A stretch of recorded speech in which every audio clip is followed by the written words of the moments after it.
Gaza.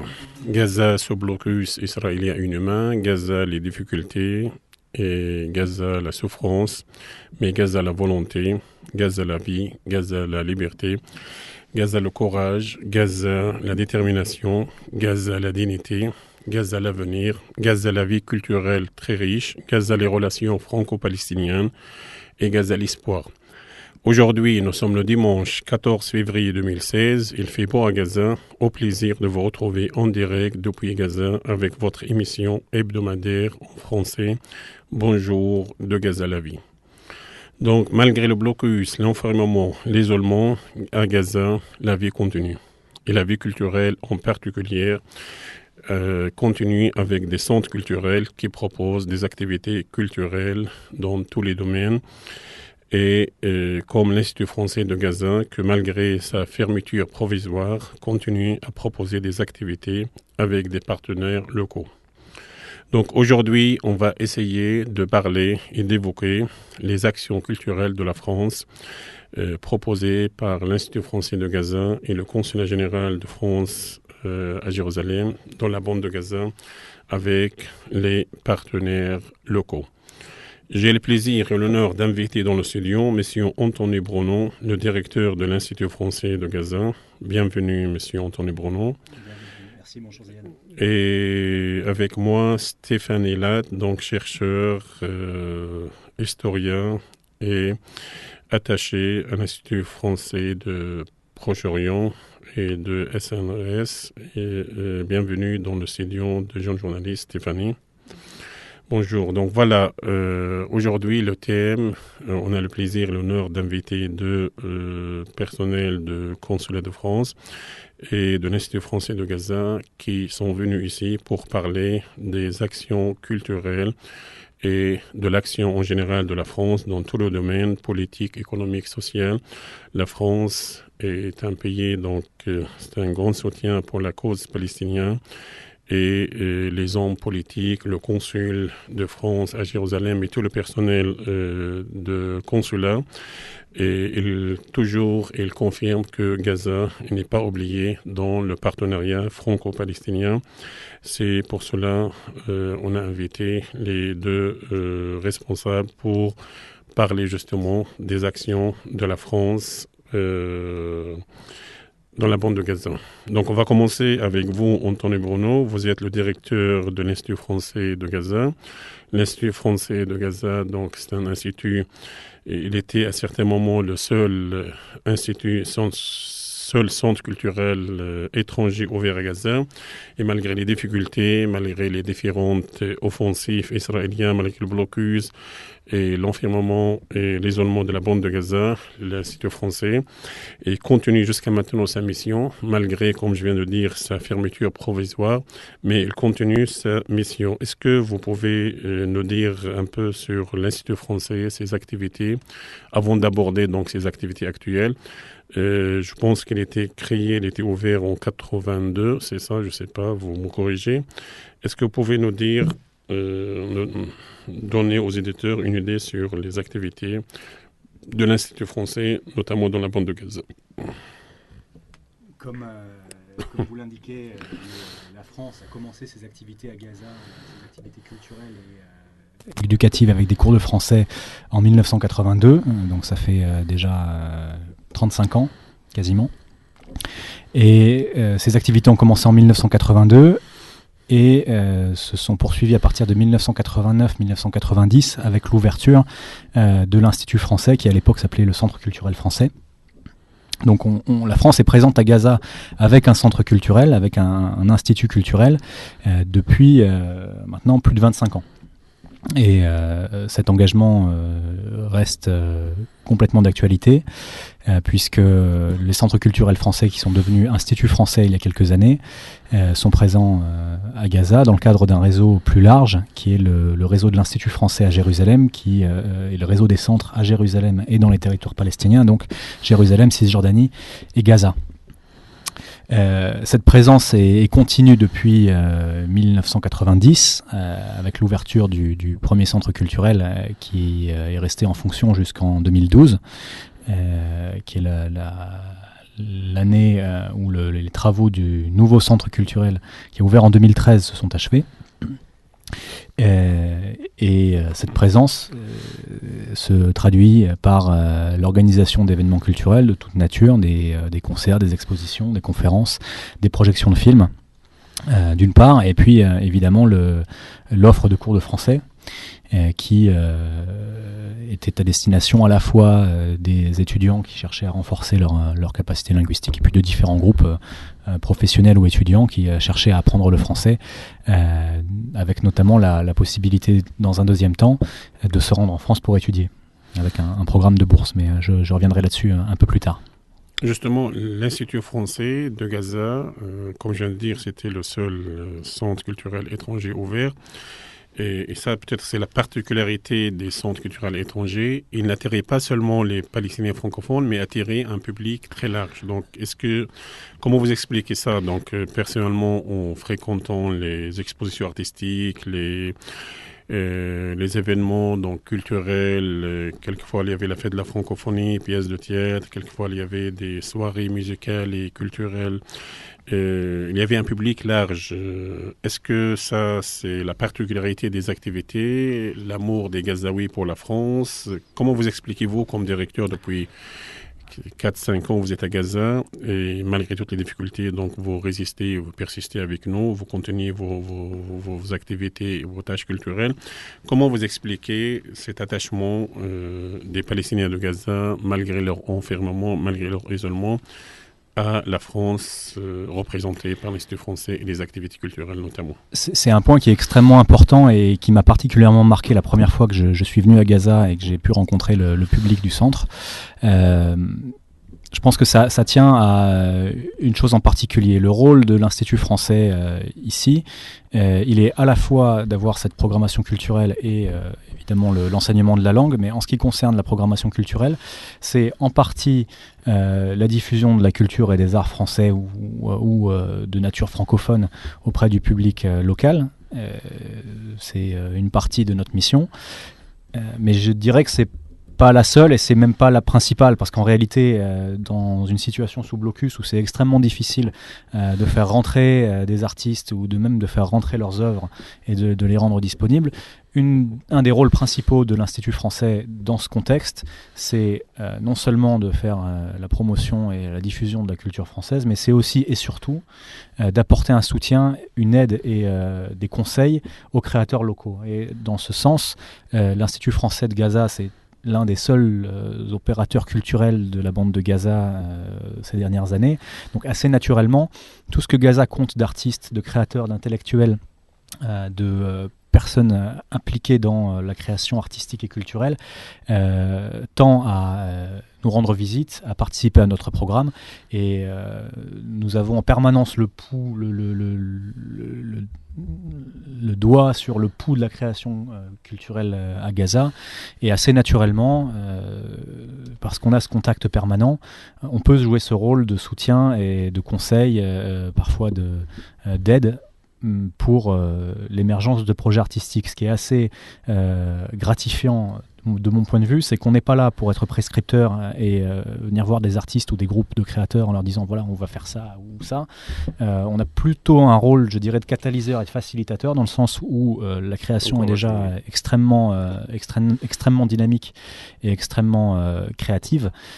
Donc on est plutôt là pour accompagner les projets et les faciliter, les rendre possibles, plutôt que pour véritablement les initier, parce que c'est pas nécessaire en réalité. Donc ça, c'est la première partie de ma réponse. La deuxième partie, c'est pourquoi cette créativité à Gaza. Je pense que c'est un peu un cliché de dire ça, et les gens qui ont eu la chance de pouvoir passer du temps à Gaza s'en rendent compte. Il y a une énergie, une volonté, une envie à Gaza qui est plus forte qu'ailleurs. Et je pense que ça tient tout simplement au fait que malgré 3 guerres ces dernières années et malgré des conditions qui sont sans cesse en train de se dégrader, les Gazaouis et les jeunes en particulier ont une énergie incroyable, et que des circonstances exceptionnelles, même quand elles sont négatives, forgent des caractères et des personnes exceptionnelles. Donc on a la chance de bénéficier de cette énergie assez particulière et d'avoir cette possibilité de l'accompagner, encore une fois, parce qu'on est dans une position assez unique. Donc on est au cœur de cette situation, Et on est en position de l'accompagner, alors que la plupart des autres pays, en dehors de la France, il est vrai, on fait le choix de se retirer de Gaza et de ne plus y être actif, en tout cas pas directement, parce que Gaza c'est compliqué, Gaza c'est difficile à plein d'égards. Je suis pour ma part heureux de voir que la France n'a pas pris cette décision et continue d'être complètement engagée dans son action ici, et à considérer que Gaza fait partie intégrante du futur État palestinien. Et qu'on ne pourra pas faire sans. Très bien, donc justement, on va revenir avec vous sur les activités culturelles organisées. Je pense cette semaine, ça sera très riche en activités culturelles et même universitaires pour la bande de Gaza et les étudiants et les chercheurs, les diplômés de Gaza concernant les bourses de consulat. Et donc, c'est pour cette raison, je veux revenir à vous, Stéphanie. Et bienvenue dans le studio et merci d'être venu pour échanger avec nous, avec le public sur les actions culturelles. Et donc, vous travaillez dans le domaine universitaire, dans le domaine de la recherche. Vous venez souvent à Gaza pour rencontrer les partenaires, pour mener des recherches. Est-ce que vous pouvez nous préciser un peu une idée ou nous donner une idée sur vos activités de recherche entre Jérusalem, Gaza, par rapport à l'Institut de... votre travail à l'Institut de Proche-Orient, donc l'Institut français au Proche-Orient. Ouais. Donc effectivement, je suis chercheur et je suis basée à Jérusalem-Est depuis 2 ans. Je ne suis pas venue souvent à Gaza parce que c'est assez compliqué. J'étais venue avant le blocus et au début des années 2000, juste avant... en 2000, voilà, j'avais passé un certain temps et là j'étais pas revenue depuis d'assez longues années. Au niveau des recherches l'Institut français du Proche-Orient, donc basé dans les territoires palestiniens, a des recherches dans toute une série de domaines, que ce soit de l'archéologie, hautes études arabes, en passant par les sciences sociales du contemporain. Donc on est 4-5 chercheurs qui travaillons donc à Jérusalem et Ramallah notamment, et un petit peu partout en coordination avec les universités palestiniennes. On organise des séminaires de recherche, des conférences sur différentes thématiques. Personnellement, mes recherches actuellement sont à la fois sur la question de frontières et sur des questions d'incarcération. Incarcération à la fois dans les prisons israéliennes et également l'incarcération intra-palestinienne qui a lieu en Cisjordanie et qui peut avoir lieu ici également. Et là, en fait, je suis venue cette fois-ci à Gaza, tout particulièrement parce que nous organisons donc l'Institut français de Jérusalem, l'Institut français du Proche-Orient, l'Institut du monde arabe, le Consulat général de France à Jérusalem et une série de partenaires en France et ici. Une grande manifestation à la fois scientifique et culturelle autour de la bande de Gaza. Donc justement avec l'idée de mettre un focus important sur la bande de Gaza qui somme toute est un petit peu oubliée de l'agenda international alors qu'il ne devrait pas. Et donc ces manifestations auront lieu entre le 17 et le 21 mars, à la fois à Paris, à l'Institut du monde arabe, à l'Institut des cultures du Slam, à la Bulac, qui est la librairie universitaire des langues zo, et également à Marseille, au musée du Mucem. Et donc se déroule autour de plusieurs types d'activités. Alors tout d'abord, activité scientifique, un colloque scientifique sur l'état de la recherche aujourd'hui sur la bande de Gaza, plutôt histoire contemporaine, sciences sociales. Quels sont aujourd'hui les spécialistes sur la bande de Gaza? Qu'est-ce qu'il est possible de faire comme travaux? Donc l'idée est bien sûr d'inviter, et seront présents de nombreux universitaires gazaouis qui font du terrain ici, mais aussi des Palestiniens vivant à l'étranger, des universitaires français et étrangers, universitaires français et étrangers. Également plusieurs tables rondes, donc une table ronde sur l'archéologie, puisque ça fait quand même 20 ans que la France travaille ici, des archéologues français et palestiniens travaillent ensemble dans le domaine archéologique. Donc une table ronde sur l'archéologie, et aussi un gros focus sur la question de la création de l'art à Gaza, avec 2 tables rondes, une table ronde sur le cinéma, une table ronde sur les arts visuels. Également un débat sur la société civile avec des membres de la société civile gazaoui sur la question de comment on vit aujourd'hui au quotidien à Gaza entre la question du siège et la question de la vie quotidienne, comment ça s'organise, quels sont les types d'activisme, de militantisme, d'engagement citoyen.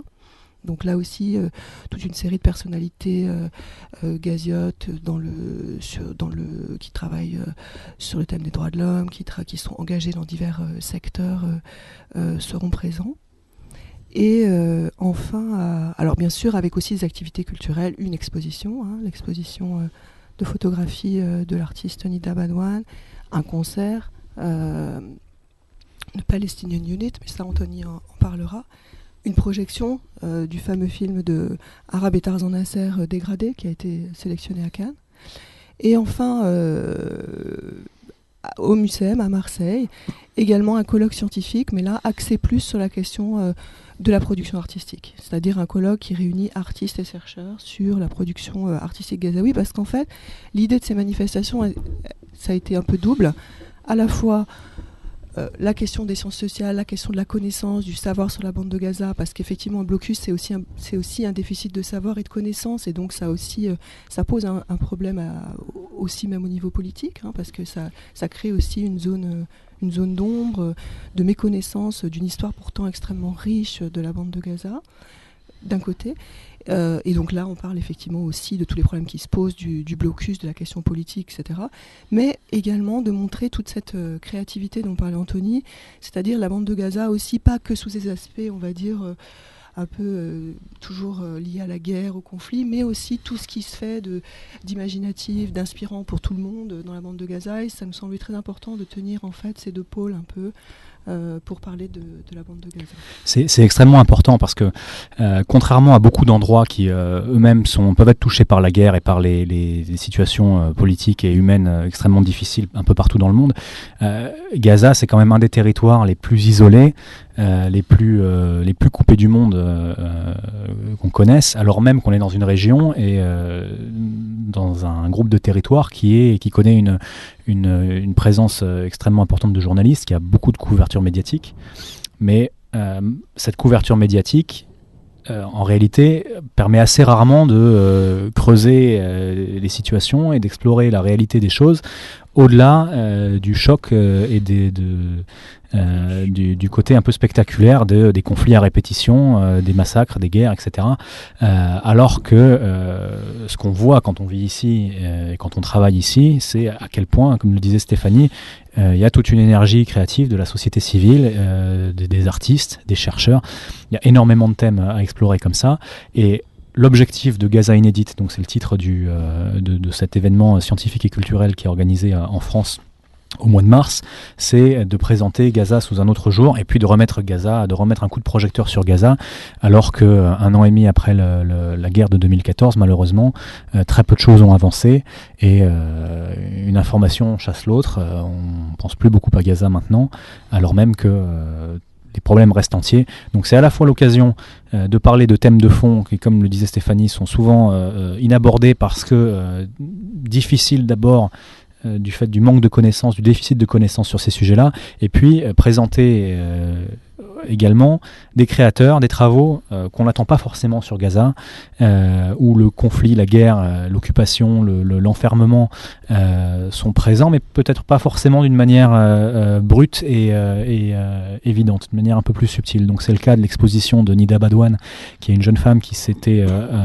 enfermée dans sa chambre pendant un peu plus d'un an et qui avait fait une série d'autoportraits qui ont été présentés à Jérusalem et en Cisjordanie l'année dernière avec le concours de l'Institut français de Jérusalem et qui maintenant se trouve en Europe et où son exposition est présentée. Donc cette exposition sera présentée à l'Institut du monde arabe. Excuse Anthony, on a un appel. Allô? Allô? Allô, oui? Allô, bonjour, c'est Baraa. Bonjour Baraa. Bonjour. Bonjour. Oui, ça va, merci. En fait, j'ai une question à vous poser concernant pour Monsieur Anthony, tant que chef de l'Institut français. Je sais que actuellement que l'Institut à l'instant c'est fermé malheureusement, mais je me demande pourquoi le consulat ou bien vous faites plus d'activités pour le département. Comme vous savez, le département est est en partenariat avec le consulat de France à Jérusalem. Alors moi je parle de ce côté-là, tant qu'étudiante. Alors on avait pas mal d'activités au département pendant les derniers, quand j'étais deuxième année, troisième année, ou bien deuxième année après, il n'y avait plus. Alors j'aimerais bien savoir les raisons pour lesquelles le consulat ne fait plus d'activités au département. J'aimerais que vous preniez ça en considération parce que nous, les étudiants, on aimerait bien avoir ces activités en plus des activités culturelles. Cela nous manque beaucoup. Avant de laisser, voilà, donc merci pour avant de laisser la réponse à Anthony, est-ce que tu penses à des activités particulières? Donc, tu penses toi aux ateliers de théâtre qu'on a organisés en partenariat avec l'Institut français, avec le consulat. Mais donc, je laisse Anthony après. Voilà. En tout cas, merci pour ton appel et suis la réponse sur Internet d'Anthony. C'est une très bonne question et je suis content que Barbara, tu me la poses. On a eu évidemment un certain nombre de difficultés à organiser des événements, mais où que ce soit en fait, pas seulement avec le département de français, à Gaza en général, depuis un peu plus d'un an, suite à la fermeture au public de l'Institut.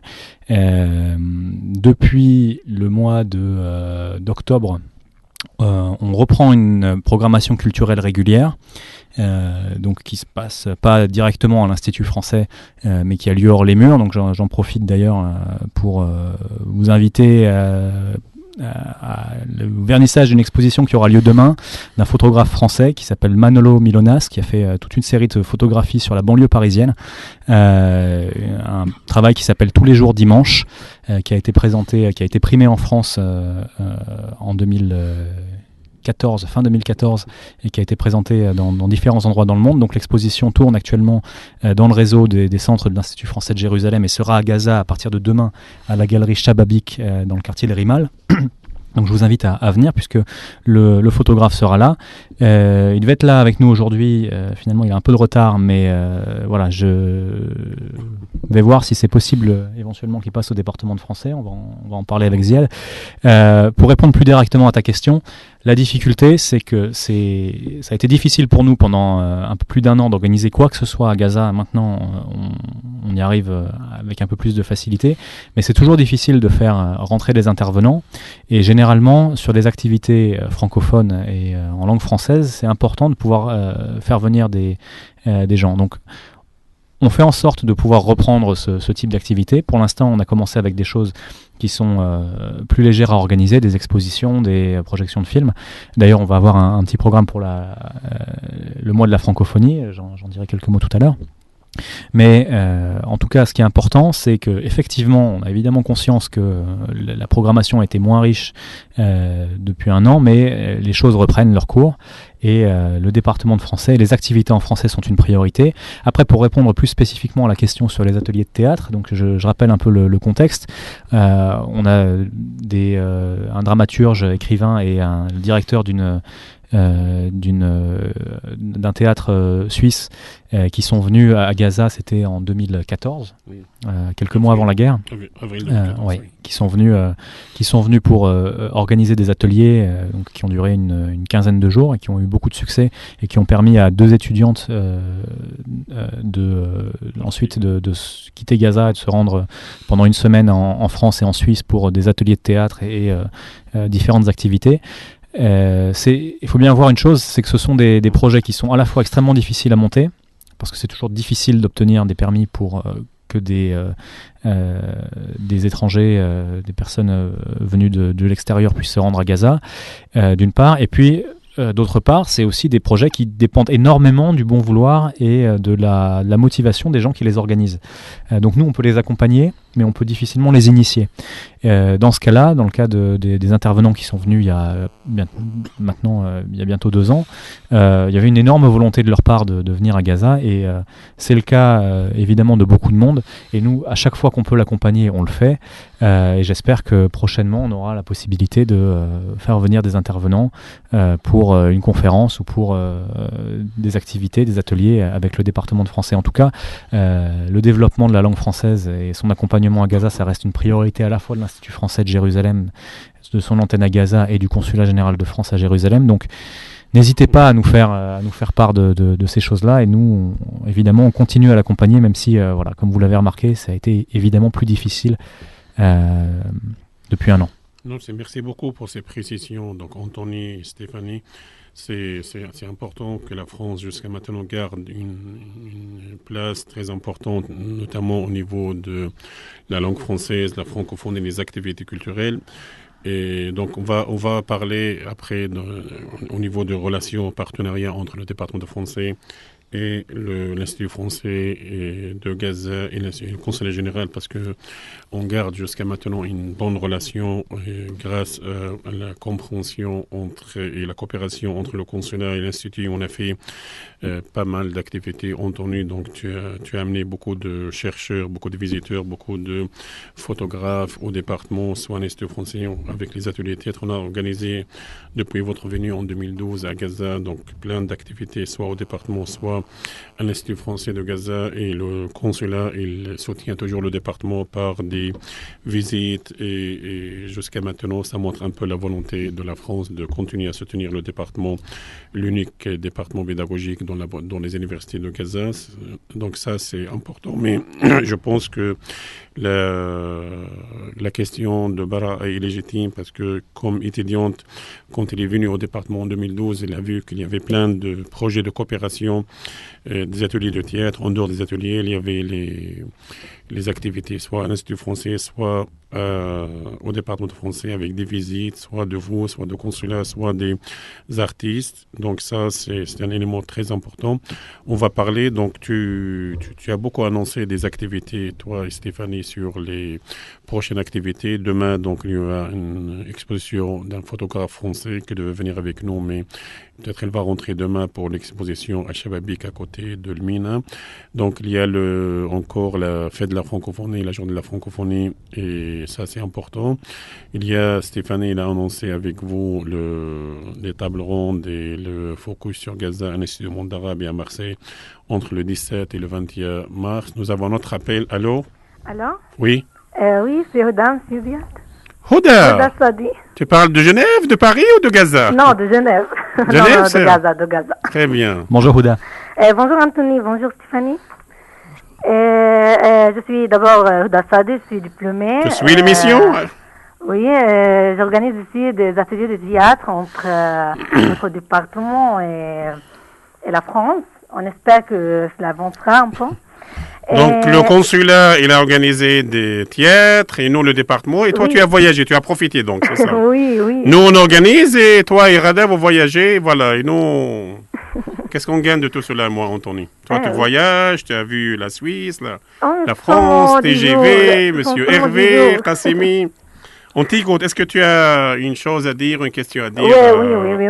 Stéphanie, Anthony. J'aimerais bien savoir, mais pourquoi on peut dire que le français a commencé très fort depuis des années, on peut dire 98, lorsqu'on a introduit le français dans l'enseignement, mais après ça, il a commencé à se reculer de la société gazaïenne petit à petit. On peut dire qu'il y a plus de projets de coopération, même plus de stages. Les bourses sont limitées pour seulement 2 ou 3 étudiants qui n'ont pas toujours la chance de passer par RS pour, bien sûr, à cause de problèmes de laissez-passer israéliens. On veut dire que sans la pratique d'une langue, on peut risquer d'oublier la langue, et si on continue à dire que Gaza est enfermé, la situation politique ne permet pas de faire de plus en plus de projets, cela risque, on peut dire que le français sera oublié dans la bande de Gaza. Alors j'aimerais bien que le consulat, on peut dire, je remercie bien le consulat et les efforts du consulat français et l'Institut français pour nous donner la chance de voyager, de participer au concours. Mais actuellement, on peut dire qu'il n'y a même pas de concours d'écriture comme avant, théâtral ou même journalistique à participer. Alors j'aimerais bien que si le consulat fait plus d'efforts pour, on peut dire, les étudiants gazaouis pour pouvoir même avoir des bourses, des stages en France, et même de faire plus de pression sur, par exemple, pour dire Israël pour avoir un laissez-passer, parce qu'à chaque fois on rate des voyages. J'ai déjà raté 6 voyages à cause de ce problème. Et merci. En tout cas, merci beaucoup. Avant de laisser retourner, donc moi, ça fait 3 ans que j'arrive pas à voyager, malgré toutes les invitations. Oui. Et toi, tu viens, le consulat, il a fait beaucoup d'efforts, la France, la Suisse, ils ont fait des efforts exceptionnels pour te faire sortir. N'est-ce pas, Anthony? Voilà. Oui. Et après, voilà. Et tu viens te plaindre. C'est grave, ça. Allez, à toi. Je n'en plains pas. Non, mais je comprends que Ziad soit jaloux qu'on ait fait beaucoup d'efforts pour Houda et moins pour Ziad. Houda, merci. Merci. Merci à vous. Merci pour cette question. Effectivement, alors je pense que sur ce que tu nous demandes, c'est vrai et c'est moins vrai. C'est-à-dire que effectivement, c'est toujours difficile. En fait, on peut prévoir beaucoup de choses, mais on peut jamais être sûr de rien. Tu mentionnais la question des concours, des bourses, etc. L'année dernière, on a fait il y a eu un concours qui a été organisé, dont la personne qui l'a remporté était de Gaza, donc devait partir en France au mois de juillet. Et malheureusement, on a fait tout ce qu'on pouvait pour obtenir l'autorisation de sortie, qu'on n'a pas eu malheureusement. Donc dans ce cas-là, effectivement, la difficulté, c'est que on fait une demande pour quelqu'un pour sortir, mais si la demande n'aboutit pas, c'est une opportunité qui est perdue, puisque derrière on peut pas la proposer à quelqu'un d'autre. Ça a été la même chose cet été pour plusieurs bourses, plusieurs séjours de courte durée en France pendant 2 ou 3 semaines. Voilà, les bourses linguistiques, donc ça a malheureusement pas fonctionné. Voilà, évidemment, malheureusement. Donc, qu'est-ce qu'on fait à partir de là? Déjà, c'est important, je pense, de rappeler que ces opportunités existent. Donc il n'y a pas eu une décision de l'Institut français ou des services du consulat de plus donner ces possibilités à Gaza. Jusqu'à encore assez récemment, quand les étudiants ne pouvaient pas sortir par Erez, donc via Israël et la Jordanie, il restait la possibilité de sortir par Rafah, par l'Égypte. Cette possibilité n'existe quasiment plus aujourd'hui, malheureusement. Donc on est malgré nous victime d'une situation qui vraiment nous dépasse et qu'on ne peut pas maîtriser. Maintenant, ce qu'on a remarqué aussi, c'est que avec un peu d'organisation et de capacité de prévision, c'est le cas notamment pour les boursiers du gouvernement français. Il y en avait 2 ou 3 cette année qui ont pu partir, qui ont pu se rendre en France et qui y sont maintenant, dont notamment un des étudiants du département de français, qui sont maintenant en France et qui suivent leurs études. Il y a deux étudiants qui sont boursiers pour un master et un qui est assistant de langue arabe. Donc évidemment, on n'est pas dans la situation dans laquelle on était il y a peut-être 15 ans quand les Gazaouis pouvaient sortir plus facilement. Et c'est plus compliqué. Maintenant, j'ai une annonce à faire à ce sujet. On s'est rendu compte également que, en anticipant suffisamment les choses, aujourd'hui, mais encore une fois, c'est une information que je donne par rapport à la situation telle qu'elle est aujourd'hui, c'est plus facile d'obtenir les permissions de sortie via Erez. Il y a une cinquantaine ou une centaine d'étudiants qui sont partis étudier en Turquie, par exemple. C'est des choses qui sont coordonnées, où il y a de grands volumes d'étudiants qui peuvent sortir via Erez. C'est jamais garanti évidemment, mais la possibilité existe et donc on en a conscience et on va essayer de jouer là-dessus cette année. D'ailleurs à ce sujet, on organise pour la première fois depuis longtemps une réunion d'information sur les bourses du gouvernement français. On n'avait pas pu la faire l'année dernière ni l'année d'avant, mais c'est encore une preuve de la reprise des activités de l'Institut français à Gaza et de l'attention qu'on continue de porter à Gaza, je dirais au moins autant, voire plus qu'ailleurs. On organise le mercredi 17 février à 11h à l'Institut français une réunion d'information sur les bourses. Donc venez si vous voulez déposer un dossier de bourse, c'est possible jusqu'au 29 février, donc il reste encore une quinzaine de jours. Venez. Vous pourrez poser toutes les questions que vous voulez sur les bourses à la fois pour étudier en master et en doctorat, à la fois en langue française ou en langue anglaise, si vous êtes inscrit, si vous suivez un cursus dans cette langue-là, mais je préfère ne pas évoquer l'anglais avec Ziad parce qu'il va se vexer. Donc c'est possible de venir à 11h. Vous pourrez poser toutes les questions que vous aurez. Les personnes qui s'occupent du programme de bourse au consulat qui seront là pour répondre à vos questions. Et encore une fois, moi, dans la position qui est la mienne, qui est de représenter à la fois la France, en tout cas les programmes de la France à Gaza, et de représenter auprès de notre quartier général à Jérusalem les demandes et de faire remonter les souhaits des Gazaouis, voilà. Je peux juste vous inviter à venir, à participer à cette réunion, à poser toutes vos questions et à faire ces remarques aussi directement à nos collègues de Jérusalem. Voilà, comme tu as dit, Anthony, donc la France est très présente via le consulat, via l'Institut français, via les actions culturelles et justement ta réponse complète à Hodaya Bara'a. Même si moi, comme professeur, comme responsable de département, je pense que les questions sont légitimes parce que ces jeunes, ils ont appris le français, ils ont fait, et toi, voilà, ils ont fait beaucoup d'efforts pour apprendre cette belle langue et avec l'ambition de poursuivre leurs études supérieures. Et je pense que c'est important moi personnellement, depuis 3 ans, je n'arrive pas à sortir, mais je sais bien que le consulat, y compris le consul en personne, ils font des efforts exceptionnels pour faire sortir les Gazaouis, les conférenciers et les étudiants.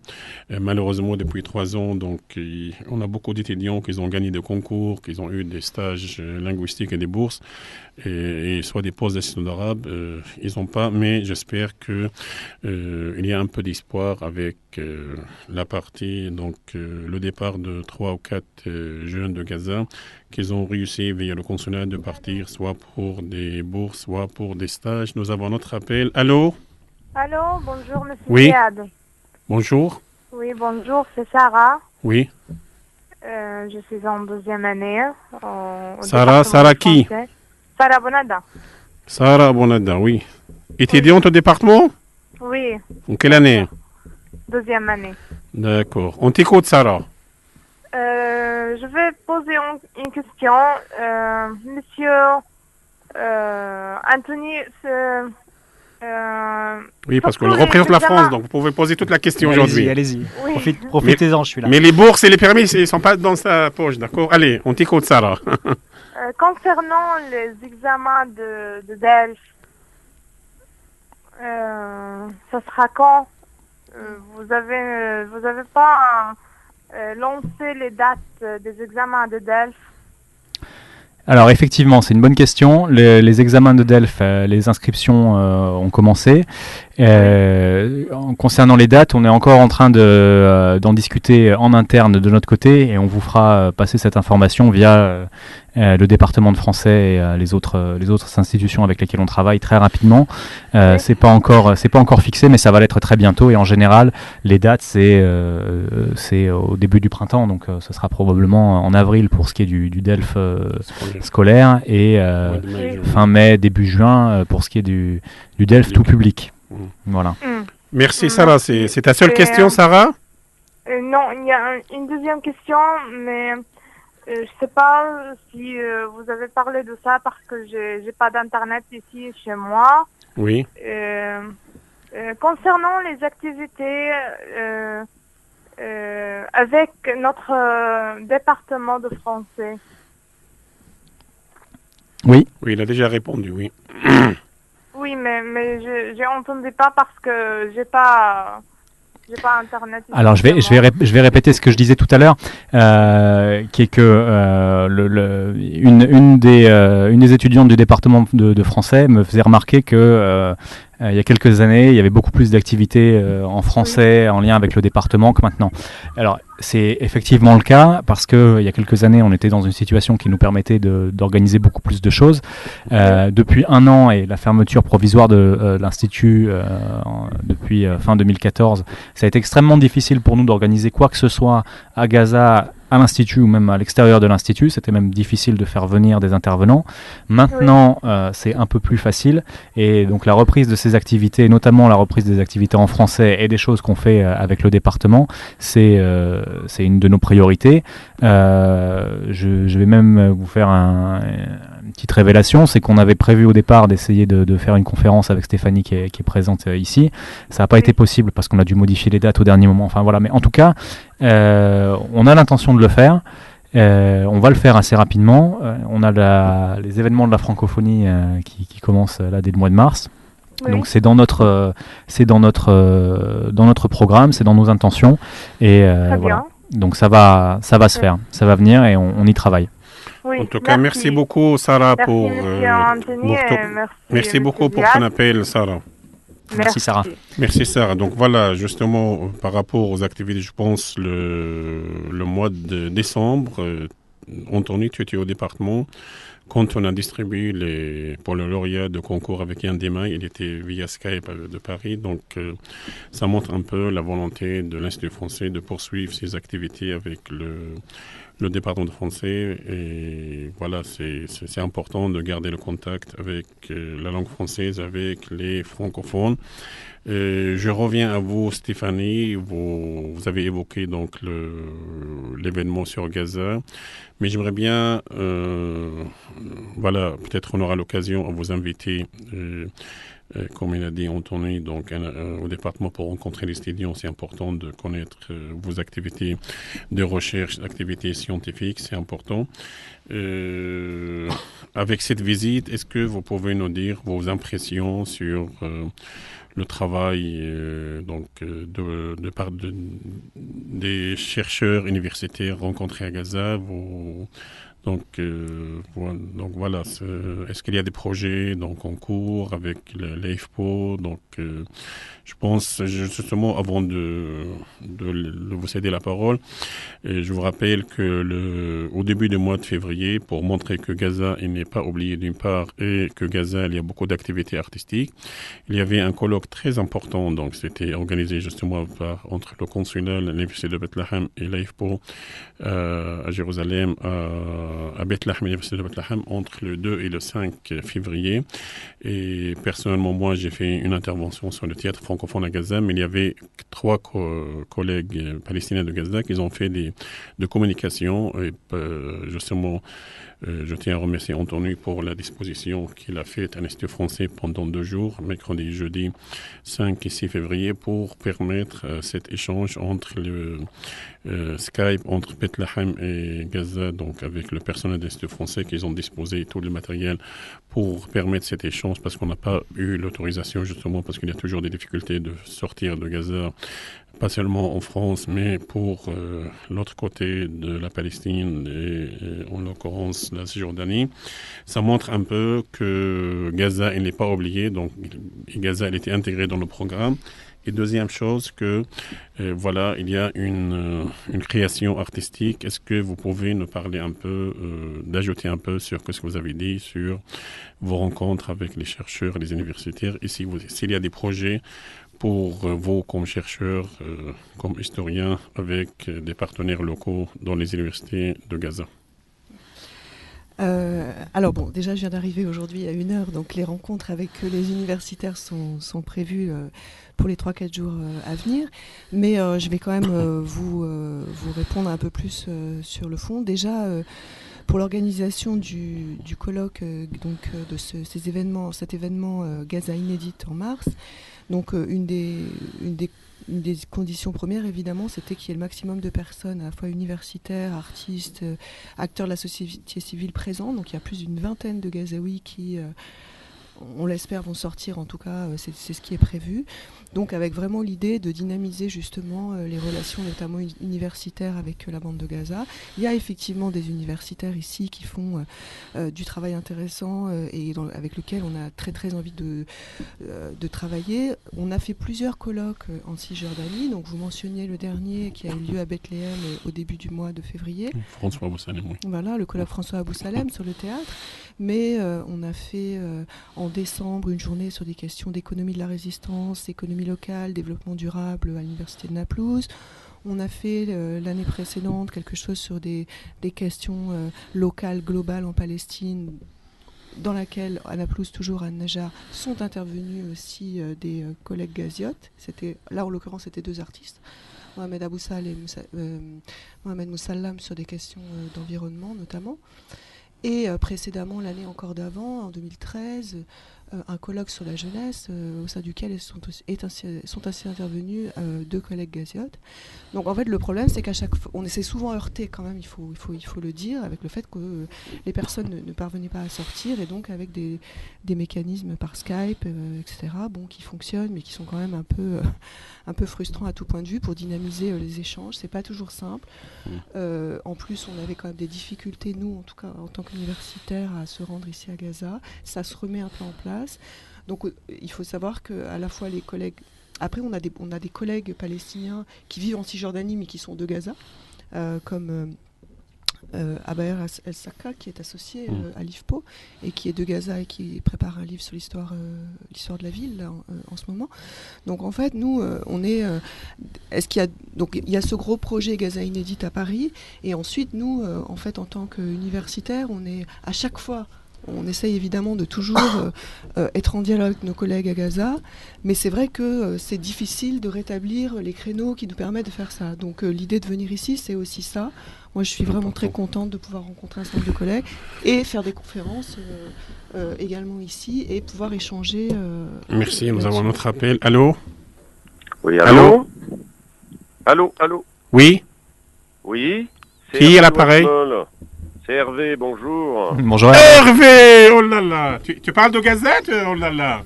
On t'a envoyé Hoda et toi tu es à Gaza, c'est bien. Tu as commencé les ateliers de théâtre ? On t'écoute, Hervé. Merci beaucoup pour ton appel. On t'écoute. Tu parles de la Suisse ou de la France ? Là, je suis à la frontière suisse, ouais.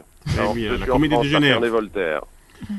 Très bien, donc voilà, on est en studio. Je suis avec Anthony et Stéphanie. Donc voilà. Tu as animé 2 ateliers de théâtre très importants à Gaza pour nos étudiants, les étudiants universels Azhar et avec les autres francophones et les jeunes francophones de Gaza, avec des résultats formidables et une pièce de théâtre jouée lors de la fête de la francophonie avec une visite très impressionnante de Hoda, de Rada à Genève et à Paris. Est-ce que tu peux nous dire, je pense que tu as un projet de revenir si tout va bien, je ne sais pas, tu vas revenir avec Rassimou ou seul ? Non, mais j'aimerais bien revenir à Gaza. Non, j'aimerais bien revenir à Gaza, évidemment, continuer le travail, revoir tous les amis. Il faudra pour ça que la situation se détende un peu pour qu'on puisse rentrer à Gaza tranquillement. Et moi, j'aimerais bien continuer. Alors, il se trouve qu'on va refaire bientôt au mois de mai, le 4 mai, avec toi, avec Ouda, on va faire, et avec Rada j'espère, je vais reprendre un atelier avec des étudiants de l'Université de Genève et on va essayer de faire une lecture sur des textes de Ouda et de Rada, les textes qu'elles ont écrits à partir de leur relation de voyage quand elles sont venues au mois de octobre-novembre à Genève et à Paris. Je leur ai demandé de faire un récit de leur voyage, elles l'ont écrit, et je vais essayer là d'organiser un atelier avec des étudiants de Genève sur les écrits de Ouda et de Rada, voilà, et on fera un duplex avec elles à ce moment-là, quoi, et avec les étudiants de l'université et avec toi, voilà. Donc je me réjouis beaucoup. On essaye de faire revenir les Hervé, donc. On en a pas reparlé depuis quelque temps, mais bonjour Hervé, bonjour, ça me fait plaisir de t'entendre. Voilà, mais en fait, je parlais d'Hervé tout à l'heure parce que quand je disais que si des projets comme ça sont possibles, c'est parce qu'on les accompagne, mais c'est aussi et surtout parce que il y a des personnes qui sont extrêmement motivées et qui sont qui croient vraiment à ça, qui sont derrière. Je pense à quelqu'un comme Hervé typiquement. C'est Hervé, quand il est venu à Gaza, c'était pas simplement par voilà, par curiosité, c'est qu'il avait une idée en tête. Je pense qu'il est venu à Gaza aussi et que ce qu'il a vu sur place l'a beaucoup marqué et que du coup, voilà, c'est le genre de personnes et le genre de projets qui, quand ils sont vraiment portés et accompagnés, permettent de belles réussites. On n'a pas reparlé depuis quelque temps de la possibilité de revenir, mais en tout cas, ça reste toujours dans un coin de la tête de toute manière, puisque c'est un projet qui a bien démarré, qui a eu lieu. Bon, je vous le rappelle et je le rappelle à nos auditeurs, je le rappelle à nos auditeurs, qui a commencé en mars 2014, donc 3 mois avant la terrible guerre de l'été, qui évidemment a mis un coup de frein à tous les projets qu'on pouvait avoir. Et je ne parle pas évidemment de la fermeture provisoire de l'Institut, qui, encore une fois, nous a évidemment compliqué la tâche. Mais voilà, ça reste une idée à laquelle on est attaché. Et s'il y a une possibilité de reprendre ce programme, le plus rapidement possible, évidemment qu'on va faire en sorte de pouvoir le faire. En tout cas, merci beaucoup Hervé de ton appel. Sachez que je pense que le consulat et l'Institut français, ils font beaucoup d'efforts pour que tu reviens à Gaza pour poursuivre ces ateliers. Et il faut que tu saches une chose très importante, que nos étudiants, donc, ils étaient très impressionnés et ils demandent toujours de tes nouvelles, de nouvelles de Qassemi. Ils demandent toujours quand on va reprendre, parce que je pense parmi les projets de partenariat, c'était parmi les meilleures activités en commun entre l'Institut français et le département.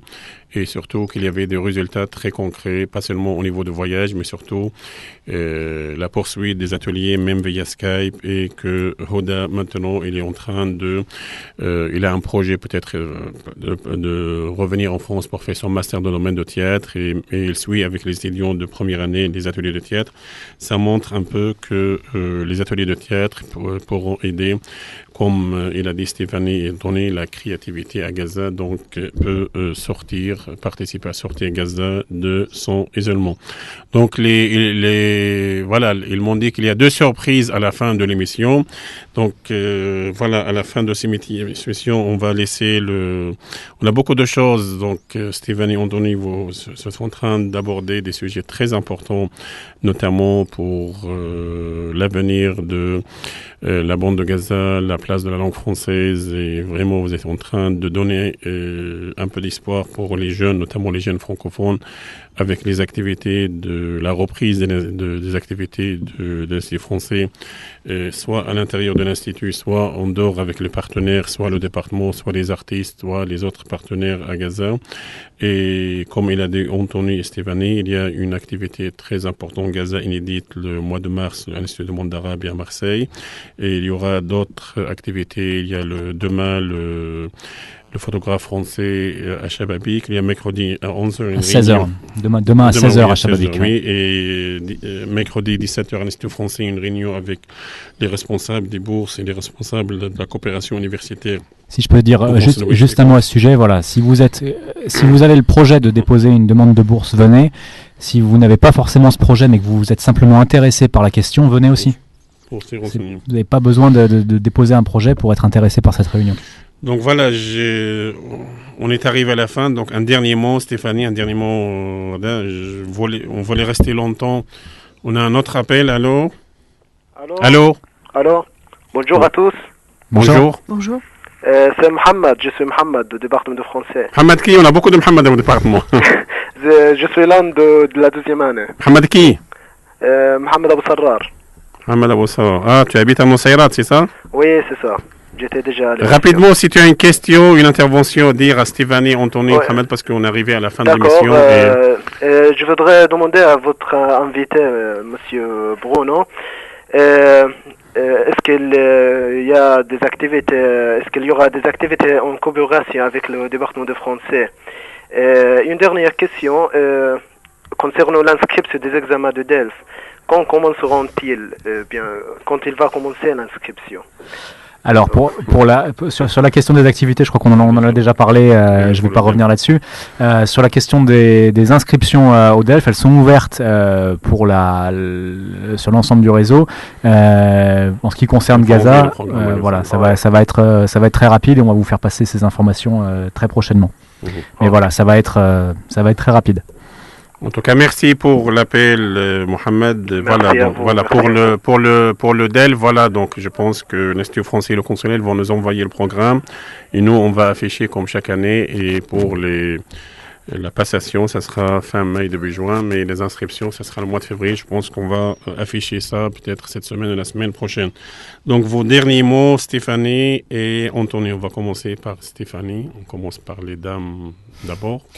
Non, dernier mot, j'espère qu'avec la réouverture prochaine de l'Institut et par ailleurs, on pourra organiser un cycle de conférences dans les universités qui permettront effectivement de lancer sans doute des programmes communs entre universitaires aussi qui sont basés en Cisjordanie et à Gaza, parce que c'est vraiment important et c'est un manque qu'on ressent énormément quand on travaille en Palestine et qu'on vit en Palestine. Vous serez toujours les bienvenus au département si vous voulez rencontrer soit le département de français, soit les autres chercheurs de l'université. Avec plaisir, Stéphanie. Oui, Anthony? Juste un mot, parce que l'attente, la frustration parfois, la colère, un peu le désespoir et puis la patience, et voilà, enfin tous ces sentiments souvent contradictoires qu'on ressent et que ressentent les Gazaouis, c'est quelque chose que je comprends d'autant plus que je les ressens moi-même, notamment en ce qui concerne l'Institut français de Gaza. Je suis là depuis que ce lieu a ouvert. J'ai participé à toutes les phases de sa construction et de son ouverture. C'est un projet et un lieu qui me tient énormément à cœur à titre professionnel et à titre personnel, et donc je dirais que les mêmes phases d'émotions un peu contradictoires par lesquelles passent les gens de Gaza, c'est des émotions par lesquelles je passe aussi. Donc on est dans une situation où tout est souvent provisoire, tout est souvent incertain, on n'a jamais de certitude, on ne sait jamais quand, on ne sait jamais comment, on sait même parfois pas pourquoi, mais il faut continuer à avoir de la patience et de l'espoir, et les choses vont venir toutes seules. Justement, le sport est toujours... Je voulais te poser une question rapidement. Quelles étaient tes impressions comme Anthony, donc comme directeur de l'Institut français à Gaza? Après 5 ans, tu as passé 5 ans même dans des conditions très difficiles. Je pense que vous avez vécu les 2 dernières agressions 2012-2014. Et toi-même, tu subis comme nous les difficultés, le coupure d'électricité parce que tu vis avec nous à Gaza.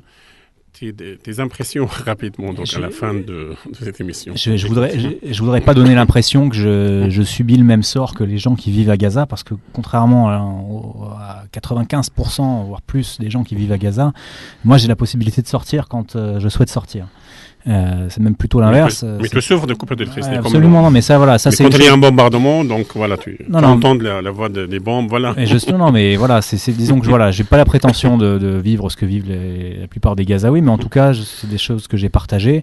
J'étais là quand la guerre a commencé, je suis là quand il n'y a pas d'électricité, des bombardements. Voilà, je veux dire, j'ai vécu ça et je sais ce que ça fait, même si j'ai pas la prétention de me prétendre aussi touchés que peuvent l'être les Gazaouis. Mais ce qui me marque, moi, depuis 4 ans, 5 ans ici, c'est cette incroyable résilience, cette énergie qu'ont les gens, et puis toujours cette gentillesse et cette ouverture envers et contre tout. Encore une fois, que je ne ressens pas forcément dans d'autres endroits que Gaza. Et c'est cette dimension humaine, et que ce soit l'équipe avec laquelle je travaille à l'Institut, les partenaires, vous, le département de français, les étudiants, les gens qui fréquentent l'Institut, quand celui-là est ouvert évidemment. Mais c'est ça qui permet de tenir, c'est ça qui fait qu'on croit à ce qu'on fait. Et même si c'est inconfortable de rentrer chez soi le soir et d'avoir froid parce qu'il n'y a pas de chauffage, il n'y a pas d'électricité, il y a une chose qui est un véritable confort intellectuellement, c'est de se lever le matin et de savoir que ce qu'on fait, on fait quelque chose qui est utile. Et on n'a pas à se poser la question et à douter du sens de ce qu'on fait. Donc pour tout ça, je voudrais dire merci à tous les Gazaouis dont je partage le quotidien depuis des années maintenant. En tout cas, merci à toi pour ta patience. Et c'est pas toujours évident, c'est pas facile de travailler dans les conditions de Gaza, notamment avec, comme tu as dit, les frustrations, la situation difficile de promettre des bourses et à la fin, on n'arrive pas à faire venir des artistes. Donc, c'est pas toujours évident. Et malgré ça, donc, la France est toujours présente via l'Institut français, via le consulat, via les chercheurs, via les gens, les solidaires et les gens de bonne volonté qui continuent à venir à Gaza. Et la France, moi, comme Palestinien francophone, je peux confirmer ça. C'est un grand soutien donc à la cause palestinienne, soit la France officielle, le consulat et les solidaires, les associations. Moi, depuis presque 15 ans, je fréquente la France et le réseau d'amis, le réseau d'associations, le réseau de solidarité montre que malgré tous les événements, malgré la situation, je pense que la France restera un grand pays ami de la cause palestinienne. En tout cas, merci beaucoup Stéphanie, merci Anthony d'être venu au studio pour discuter. Merci à tous les gens qui ont appelé, c'était vraiment très intéressant le débat. Peut-être une autre fois, on consacrera plus de temps pour discuter un peu des activités culturelles en détail de la France. Donc voilà, il nous reste 2 minutes et je pense qu'ils m'ont dit qu'il y a 2 surprises. Les responsables de studio. Voilà, donc pour la prochaine émission, il aura le dimanche 21 février 2016 de 14h à 15h heure française. Le thème, on sera les femmes à Gaza, notamment les femmes qui travaillent. On va inviter une femme francophone à Gaza qui va parler de comment il s'adapte en son travail et sa maison et sa famille, et surtout dans les conditions dures de Gaza. Merci beaucoup. Voilà, je pense qu'il y a les enfants qui vont venir avec une surprise. Allez, c'était quoi la surprise?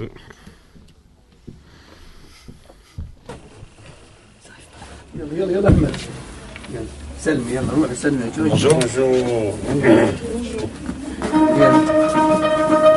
يلا Bonjour. تعال يا محمد يلا يلا سجل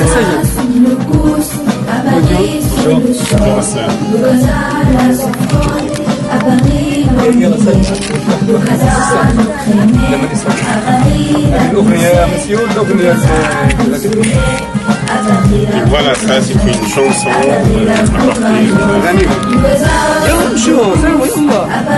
la radio de ces journalistes, elle était créée par les enfants qui ont créé la radio, nous on travaille en partenariat avec eux.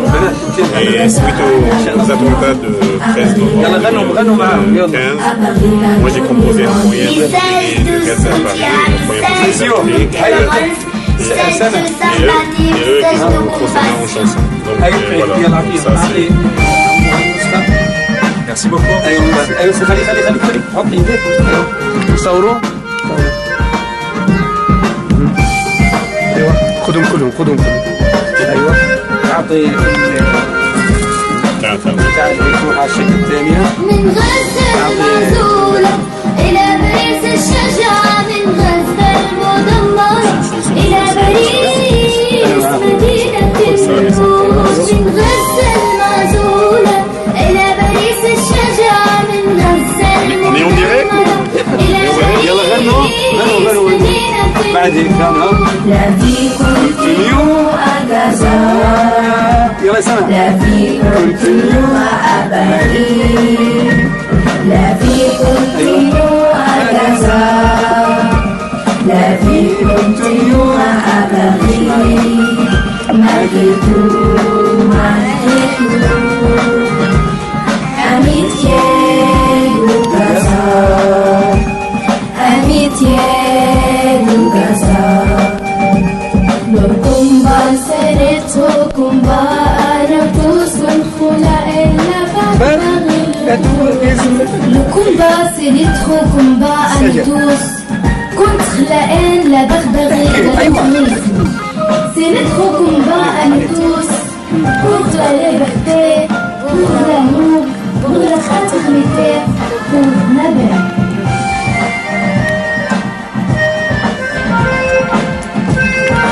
المساج انت عليك خذ هذاك الكيك